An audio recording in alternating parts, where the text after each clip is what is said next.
ನಮಸ್ತೆ ನಮ್ಮ ಪ್ರಿಯ ವೀಕ್ಷಕರೇ, ನಮ್ಮ ಲಕ್ಷ ಚಾನಲ್ಗೆ ಸ್ವಾಗತ. ವೀಕ್ಷಕರೇ, ಇವತ್ತು ನೀವು ನೋಡ್ತಿರೋದೊಂದು ಗೊತ್ತಾಗಿದೆ ನಿಮ್ಮ ಗಿಡ ಯಾವುದು ಅಂತ. ಬಿಳಿ ಹೆಕ್ಕದ ಗಿಡ ಅಥವಾ ಗಣೇಶನ ಗಿಡ ಅಂತ ಹೇಳ್ತೀವಿ. ಇದನ್ನು ನಾವು ಸಾಕಷ್ಟು ಬಾರಿಗೆ ಬೇರೆ ಬೇರೆ ರೀತಿಯಲ್ಲಿ ಕೊಟ್ಟಿದ್ದೀನಿ. ಇವತ್ತು ಕೂಡ ಒಂದು ಅದ್ಭುತವಾದಂಥ ನಿಮ್ಮ ಮುಂದೆ ಬಂದಂಥವ್ರಿಗೆ ಅವರು ಯಾಕೆ ಬಂದಿದ್ದಾರೆ, ಏನಕ್ಕೆ ಬಂದಿದ್ದಾರೆ ಅಂತ ತಿಳಿಸೋ ಅಂಥ ಒಂದು ಭೂತ ಭವಿಷ್ಯವನ್ನು ಹೇಳೋ ಅಂಥ ಒಂದು ಗಣೇಶನ ಒಂದು ಯಂತ್ರ ಮತ್ತು ಮಂತ್ರ ಇದು. ಇದನ್ನು ಹೇಗೆ ಮಾಡೋದು ತಿಳ್ಕೊಳ್ಳೋಣ ಬನ್ನಿ. ಅದನ್ನು ನಾವು ಈ ರೀತಿ ಈ ಒಂದು ಗಿಡನ ನೀವು ನೋಡ್ಕೋಬೇಕು. ಗಿಡ ನೀವು ನೋಡ್ತಾ ಇದ್ದರೆ ನಾನು ಹೂವು ತಂದು ತೋರಿಸ್ದಂಗೆ ಗಿಡನೂ ತೋರಿಸಿದ್ದೀನಿ. ಈ ಗಿಡನ ನಾನು ಇಲ್ಲಿ ಒಂದು ಗಣೇಶಂದು ಒಂದು ಶೋ ಮಾಡಿಕ್ಕಿದ್ದೆ, ಸುಮ್ಮನೆ ಒಂದು ನೀರೊಳಗಡೆ. ಅದನ್ನು ನೀವು ನೋಡ್ತಾ ಇದ್ದೀರಾ. ಈ ರೀತಿ ಈ ಗಿಡ ಏನು ಬೇಕು, ನೀವು ಒಂದು ಊರಿಂದ ಆಚೆ ಇರಬೇಕು. ಯಾವುದು ಮನೆ ಹತ್ರ ಹಾಕಿರೋದು ಅಥವಾ ದೇವಸ್ಥಾನದಲ್ಲಿರೋದು ಆ ರೀತಿಲೆಲ್ಲ ಮಾಡ್ಕೋಬಾರ್ದು. ಊರಿಂದ ಆಚೆ ಇರೋವಂಥ ಒಂದು ಗಿಡ ನೋಡ್ಕೋಬೇಕು. ಚೆನ್ನಾಗಿ ದೊಡ್ಡದಾಗಿರೋವಂಥ ಒಂದು ಬಲ್ತಿರುವಂಥ ಗಿಡ ಬೇಕು. ಆ ಥರದ್ದಿದ್ದರೆ ಭಾಳ ಒಳ್ಳೆಯದು. ಭಾಳ ಚಿಕ್ಕ ಗಿಡ ಆದರೆ ಒಂದು ಸ್ವಲ್ಪ ಕೆಲಸ ನಿಧಾನ. ಹಾಗಾಗಿ ಸ್ವಲ್ಪ ದೊಡ್ಡ ಗಿಡ ಅಂತ ಅನ್ನೋದು ನೋಡ್ಕೊಳ್ಳಿ. ಈ ಹೆಕ್ಕದ ಗಿಡಕ್ಕೆ ಇದು ನೋಡಿಕೊಂಡು ಆ ಜಾಗನ ಒಂದು ಶುದ್ಧಿ ಮಾಡ್ಕೋಬೇಕು. ಮತ್ತು ಇದಕ್ಕೆ ಒಂದು 108 ಅಡಿಕೆಗಳು ಬೇಕು. ಇದುವರೆಗೆ ಈ ಥರದ್ದು ನೀವು ಯಾವುದು ಕೇಳಿಲ್ಲ. ಪೂಜೆ ಮಾಡೋದು ಕೇಳಿದ್ರಿ, ಏನೋ ಒಂದು ಊದುಬತ್ತಿ ಎಲೆ ಅಡಿಕೆ ಇಕ್ಕದು ಕೇಳಿದ್ರಿ. ಈ ಅಡಿಕೆದು ನೀವೆಲ್ಲೂ ಕೇಳಿಲ್ಲ. ನಾನೀಗ ಅದನ್ನು ಹೇಳ್ತಾ ಇದ್ದೀನಿ. ಒಂದು 108 ಅಡಿಕೆಗಳನ್ನ ತೊಗೋಬೇಕು. ಈ ಒಂದು ಮಂತ್ರ ಇರುತ್ತೆ ಇದಕ್ಕೆ. ಇದನ್ನು 42 ದಿವಸಗಳ ಕಾಲ ನೀವು ಮಾಡಬೇಕಾಗುತ್ತೆ. ಇದನ್ನು ಒಂದು ಪ್ರದಕ್ಷಿಣೆ ಹಾಕಬೇಕು. ಒಂದು ಅಡಿಕೆನ ಅದ್ರ ಬುಡದಲ್ಲಿ ಇಕ್ಕಬೇಕು. ಇದೇ ರೀತಿ ಒಂದು ಪ್ರದಕ್ಷಿಣೆ ಮಾಡಬೇಕು, ಒಂದು ಅಡಿಕೆ ಅದ್ರ ಬುಡದಲ್ಲಿ ಇಕ್ಕಬೇಕು. ಈ ರೀತಿಯಾಗಿ 108 ಪ್ರದಕ್ಷಿಣೆಗಳನ್ನ ನೀವು ಹಾಕಬೇಕು. ಹಾಕ್ತಾ ಅಲ್ಲಿ ಏನಾಗುತ್ತೆ, ಆ ಬುಡದಲ್ಲಿ ನೀವು ಆ ಅಡಿಕೆಗಳನ್ನ ಇಕ್ತಾಯಿದ್ರೆ, ಅಂದರೆ ಮೊದಲು ಕೂಡ ಅಲ್ಲಿ ನೀವು ಜಾಗದಲ್ಲಿ ಆ ಪೂಜೆ ಮಾಡಬೇಕು. ಅದಕ್ಕೆ ಒಂದು ಸ್ವಲ್ಪ ಬೆಲ್ಲವನ್ನು ನೈವೇದ್ಯ ಆ ಬುಡದಲ್ಲಿ ಇಕ್ಕಬೇಕು. ಬೆಲ್ಲ ಆ ನೈವೇದ್ಯ ಅನ್ನೋದು ಅಲ್ಲಿಡಬೇಕು. ಅದೇ ನೈವೇದ್ಯ ಆ ಒಂದು ಗಿಡಕ್ಕೆ. ಅಲ್ಲಿ ಗಣೇಶ ವಾಸ ಅಲ್ವಾ, ಹಾಗಾಗಿ ಬೆಲ್ಲವನ್ನು ಅಲ್ಲಿ ಒಂದು ಇಡಬೇಕಾಗುತ್ತೆ. ನಂತರ ಇದು 42 ದಿವಸಗಳ ಕಾಲ ಇದೇ ರೀತಿ ನೀವು ಮುಂದುವರಿಸ್ತಾ ಬರಬೇಕು. 43ನೇ ದಿನಕ್ಕೆ ಒಳ್ಳೆ ಸಿದ್ಧಿ ದಿನ ಅಥವಾ ಒಳ್ಳೆ ಒಂದು ನಕ್ಷತ್ರ ನೋಡಿಕೊಂಡು ಆ ಗಿಡನ ಸ್ವಲ್ಪ ಸುತ್ತು ಹಗಿದು ಉತ್ತರಕ್ಕೆ ಅಥವಾ ಪೂರ್ವಕ್ಕೆ ಹರಿದಿರೋ ಅಂಥ ಬೇರನ್ನ ತರಬೇಕು. ಪೂರ್ವಕ್ಕೆ ಉತ್ತರಕ್ಕೆ ಹರಿದಿರೋ ಬೇರನ್ನ ತರಬೇಕು. ಅದನ್ನು ಮನೆಗೆ ತಂದು ಚೆನ್ನಾಗೆಲ್ಲ ಒಳ್ಳೆಯ ಶುದ್ಧವಾದ ನೀರಲ್ಲಿ ತೊಳೆದುಬಿಟ್ಟು ಅದಕ್ಕೊಂದು ತೆಂಗಿನಕಾಯಿ ಒಡೆದು ಪೂಜೆ ಮಾಡಿ ಆ ಬೇರನ್ನ ಒಂದು ಶುದ್ಧವಾದ ಬಟ್ಟೆಲೆಲ್ಲ ಒರೆಸಿ ಅದಕ್ಕೆ ಗಂಧ, ಕುಂಕುಮ, ಅರಿಶಿಣ ಎಲ್ಲ ಹಚ್ಚಬೇಕು. ಇದು ಸಾಕಷ್ಟು ಕೆಲಸಗಳಿಗೆಲ್ಲ ಬರುತ್ತೆ. ಮುಂದೆ ಕೂಡ ಅದಕ್ಕೆ ಒಂದು ಮಂತ್ರ ಇದೆ. ಅದು ಯಾವಾಗ ಹೇಗೆ ಮಾಡೋದು ಕೂಡ ಹೇಳ್ತೀನಿ. ಇದು ಏನು ಅಂತಂದರೆ, ನಮ್ಮ ಸಾಕಷ್ಟು ವೀಕ್ಷಕರು ಕೇಳ್ತಾ ಇರ್ತೀರ, ಯಾರು ಬಂದು ನಮ್ಮ ಮುಂದೆ ಕೂತ್ಕೊಂಡಾಗ ನಾವು ಅವ್ರು ಕೇಳಿದಂಥ ಪ್ರಶ್ನೆಗೆ ಪಟ್ಟಂಥ ಉತ್ತರ ಹೇಳಬೇಕು.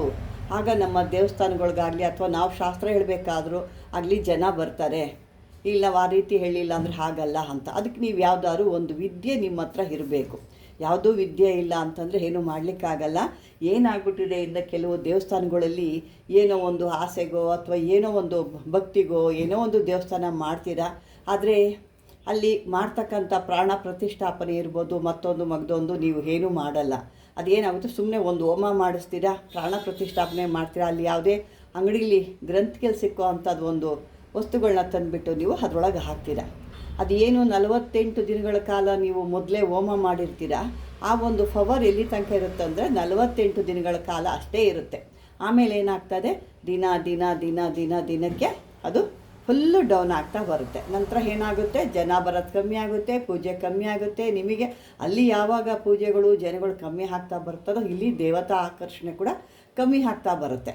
ಆವಾಗ ನಿಮಗೇನಾಗುತ್ತೆ, ಮನಸ್ಸು ಕೂತ್ಕೊಂಡು ಪೂಜೆ ಹೇಳೋಕ್ಕೋ ಏನೋ ಮಂತ್ರ ಹೇಳೋಕ್ಕೋ ಅಲ್ಲಿ ಮನಸ್ಸೇ ಬರೋಲ್ಲ. ಯಾಕೆಂದರೆ ಒಂದು ಜನ ಬಂದಾಗಲೇ ಆಕರ್ಷಣೆ, ಆ ಜನ ಆಕರ್ಷಣೆ ಇಲ್ಲ ನಿಮಗೂ ಅಲ್ಲಿ ಕೂತ್ಕೊಳ್ಳೋಕ್ಕೆ ಪೂಜೆ ಮಾಡೋಕ್ಕೆ ಇಷ್ಟ ಆಗಲ್ಲ. ಆ ರೀತಿ ಎಲ್ಲ ಆದಾಗ ನೀವು ಇಲ್ಲಿ ಆಕರ್ಷಣೆ ಇರ್ದ ಹೋಗಲಿ.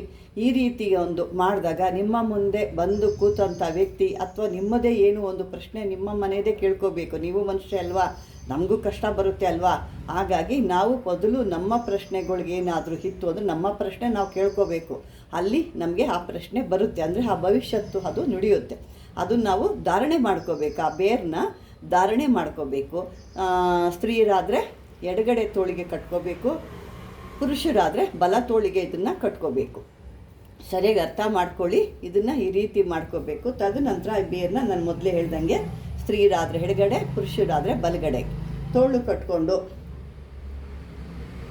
ಇದನ್ನು ಯಾರು ಈ ಮಂತ್ರ ಹೇಳ್ಕೊಳ್ತಿರೋ ಹೇಳಿ, ಅಂದರೆ ಅದು ಎಲ್ಲ ಮೊದಲೇ ನೀವು ಮಂತ್ರ ಎಲ್ಲ ಹೇಳಿರ್ತೀರ. ಅಡಿಕೆ ಒಂದೊಂದು ಇದಕ್ಕೂ ಒಂದೊಂದು ಹಾಕ್ತಾ ಇರ್ತೀರ. ಇದು ಸುಮಾರಾಗಿ ನಿಮಗೆ ಎಷ್ಟು ದಿನ ಅಂತಂದರೆ, ಒಂದು ಪ್ರದಕ್ಷಿಣೆ ಅಂತಂದರೆ 108 ಅಡಿಕೆ ಇದ್ರೆ 108 ಇದನ್ನ 108 ಒಂದು ಮಾಲೆ ಹೇಳಬೇಕು. ಒಂದು ಮಾಲೆ ಹೇಳಬೇಕಾಗುತ್ತೆ. ಒಂದು ಮಾಲೆ ಹೇಳಿ ಇದನ್ನು 42 ದಿನಗಳ ಕಾಲ ಮಾಡಬೇಕಾಗುತ್ತೆ. ಈ ರೀತಿ ಮಾಡಿದಾಗ ನಿಮಗೆ ಅದ್ಭುತವಾದಂಥ ನಿಮ್ಮ ಮುಂದೆ ಕೂತಂಥ ವ್ಯಕ್ತಿಗೆ ಅವ್ರಿಗೆ ಏನಕ್ಕೆ ಬಂದಿದ್ದಾರೆ, ಯಾಕೆ ಬಂದಿದ್ದಾರೆ, ನಿಮ್ಮಲ್ಲಿ ಏನು ಪ್ರಶ್ನೆಗೆ ಬಂದಿದ್ದಾರೆ ಅನ್ನೋದನ್ನ ನೀವು ತಡಬಡಾಯಿಸದೆ ಪಟ ಪಟ ಪಟ ಪಟ ಅಂತ ಹೇಳಬೇಕು. ಆವಾಗ ಅವರೇ ಆಶ್ಚರ್ಯಚಕಿತರಾಗ್ತಾರೆ. ಏನಪ್ಪ ಈ ರೀತಿ ನಾವೇನು ಹೇಳೇ ಇಲ್ಲ, ಈ ರೀತಿ ಹೇಳ್ಬಿಟ್ರು ಅನ್ನೋದು ಒಂದು ಬರುತ್ತೆ. ಅಲ್ಲಿ ಆ ಗಣೇಶ ನಿಮಗೆ ನುಡಿಸ್ತಾ ಇರ್ತಾನೆ. ಆ ಬೇರ್ನ ಏನು ಕಟ್ಟಿರ್ದಿರ ಸಿದ್ಧಿ ಮಾಡಿ ಆವಾಗ ಅದು ಅಲ್ಲಿ ಕೆಲಸ ಮಾಡುತ್ತೆ. ಆವಾಗ ನೀವು ಬಂದಂಥವ್ರಿಗಿರ್ಬೋದು, ನಿಮ್ಮ ಒಂದು ಮನೆಯದೇ ನಿಮ್ಮ ಪ್ರಶ್ನೆಗಳೇ ಇರ್ಬೋದು, ಈ ರೀತಿ ನೋಡಿಕೊಂಡಾಗ ನಿಮಗೆ ನಿಮ್ಮ ಕಷ್ಟಗಳಾಗ್ಬೋದು ಅಥವಾ ಮುಂದೆ ನಡೆಯುವಂಥ ಕೆಲಸಗಳಾಗ್ಬೋದು ಅಥವಾ ಕಾರ್ಯಗಳು ಏನು ಆಗುತ್ತಾ ಇಲ್ವಾ, ಹೋಗ್ಬೋದಾ ಬೇಡವಾ, ಅಥವಾ ನಮಗಿಂಥ ಕೆಲಸ ಆಗಲೇಬೇಕು ಅಂತ ನೀವು ಕೂಡ ಅದನ್ನ ಪ್ರಶ್ನೆ ಮಾಡ್ಬೋದು. ಪ್ರಶ್ನೆ ಮಾಡಿ ನಿಮ್ಮ ಕೆಲಸಗಳನ್ನು ಕೂಡ ಮಾಡ್ಬೋದು. ನಿಮ್ಮಲ್ಲಿ ಬಂದಂಥವರು ಕೂಡ ನೀವು ಈ ಒಂದು ಸಮಾಧಾನಕರ ಒಂದು ಪ್ರಶ್ನೆ ಕೂಡ ಹೇಳಿ ಅವ್ರಿಗೂ ಕೂಡ ಓಹೋ ಏನಪ್ಪ ಇಷ್ಟು ವಿದ್ಯೆ ಇದೆ ಇವರಲ್ಲಿ ಕೂಡ ಅಂತ ನೀವು ಕೂಡ ಒಂದು ಹೆಸರು ಕೂಡ ತಗೋಬೋದು. ಈ ರೀತಿ ಹೇಳಿದಾಗ ಯಾರಿಗೆ ಎಷ್ಟು ಖುಷಿಯಾಗುತ್ತೆ ಹೇಳಿ. ಸುಮ್ಮನೆ ಹೇಳ್ತಾರೆ ಅವರು 100 ಜನಕ್ಕೆ ಹೋಗಿ ಅಯ್ಯೋ ಇಂಥ ಕಡೆ ಹೋಗಿದ್ವಿ, ಇಂಥ ಒಂದು ಪ್ರಶ್ನೆ ಬಂತು, ಹೀಗೆ ಪಟ ಪಟ ಅಂತ ಹೇಳಿದ್ರು. ಆ ರೀತಿ ಒಂದು ಅದ್ಭುತವಾದಂಥ ಒಂದು ಹೆಸರು ಕೂಡ ನೀವು ತೊಗೊಳ್ತೀರಾ. ಇದೆಲ್ಲ ಮಾಡಬೇಕು, ಭಾಳ ಸಿಂಪಲ್ಲು. ಅಂದರೆ ಇದು ಸ್ವಲ್ಪ ಪ್ರದಕ್ಷಿಣೆ ಮಾಡೋದು ಕಷ್ಟ ಇರುತ್ತೆ. ಅಂದರೆ ಮಂತ್ರ ಏನು ನಿಮಗೆ ಚಿಕ್ಕದಾಗಿರುತ್ತೆ.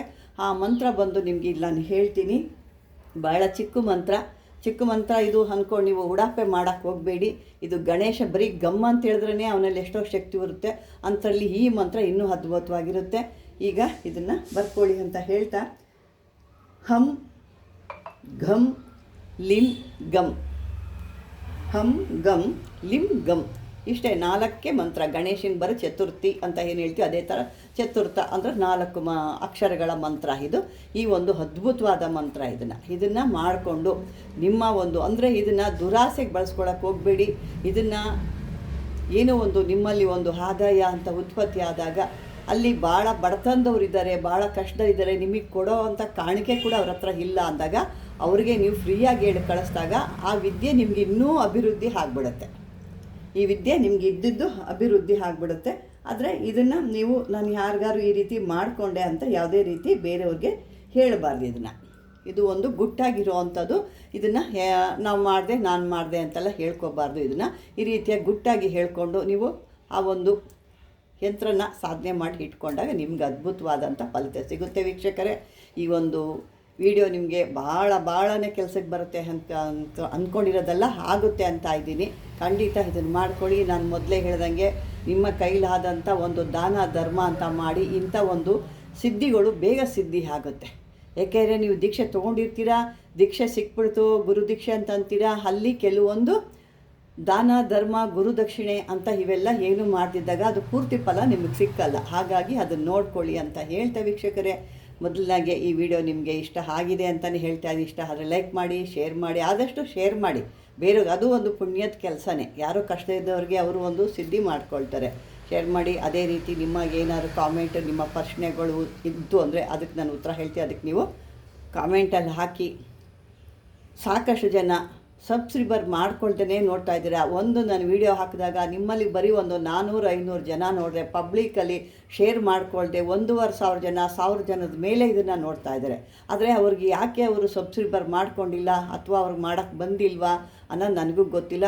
ಖಂಡಿತ ಇದು ಸಬ್ಸ್ಕ್ರೈಬರ್ ಮಾಡ್ಕೋಬೇಕು. ನೀವು ಸಬ್ಸ್ಕ್ರೈಬರ್ ಮಾಡಿಕೊಂಡ್ರೆ ನಮಗೂ ಅದರಲ್ಲಿ ಒಂದು ನೀವು ಗುರು ದೀಕ್ಷೆ ಕೊಟ್ಟಂಗೆ ಆಗುತ್ತೆ. ಅದು ಬಿಟ್ಟು ನೀವು ಫ್ರೀಯಾಗೇ ನೋಡಿಕೊಂಡ್ರೆ ಅಲ್ಲಿ ಯಾವುದೇ ರೀತಿ ನಿಮಗೆ ಫಲ ಸಿಕ್ಕಲ್ಲ ಅಂತ ಹೇಳ್ತಾ, ವೀಕ್ಷಕರೇ ಇದುವರೆಗೂ ವಿಡಿಯೋ ನೋಡಿದ್ದಕ್ಕೆ ಧನ್ಯವಾದಗಳು.